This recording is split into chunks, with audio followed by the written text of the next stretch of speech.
اس بر صغیر کی تاریخ آپ کو پتا ہے. جب بر صغیر کے اندر جب آپ نے دیکھا ایسٹ انڈیا کمپنی جب بر صغیر کی طرف آ رہی ہوتی ہے، اس وقت مغل بادشاہ کے پاس 40 لاکھ فوج تھی.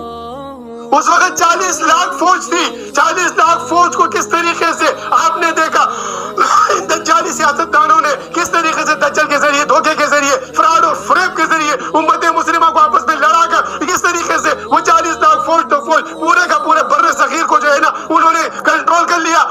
بلند پہاڑوں تک یہ صرف 5000 وہ فرنگی انگریز آئے تھے. اور یہاں کی جو پتا ہے آپ کو اس وقت امت مسلمہ، آپ کو پتا ہے اس وقت بر صغیر کی آبادی کتنی تھی؟ وہ انگلینڈ کی آبادی کی 20 گنا زیادہ آبادی تھی بر صغیر کی. آج وہ دونوں نے کمال بنا کے قبضہ کیا. آج ہمارے لوگ اس نظام سے توقع رکھ رہے ہیں جو نظام وائسرائے لایا تھا. جو وائسرائے کا نظام جو وہ تو غلامانہ نظام ہے، انسانوں کو غلام بناتا ہے. ارے نظام تو اسلام کا ہے، عدل کا، انصاف کا ہے. آج اگر آپ یہ توقع رکھتے ہیں کہ جو آج جس طریقے سے جمہوریت کے ذریعے اسلامی نظام آ جائے گا، تو آپ جس نظام کے ذریعے آپ ووٹ دے رہے ہیں وہ نظام تو وائسرائے کا نظام ہے.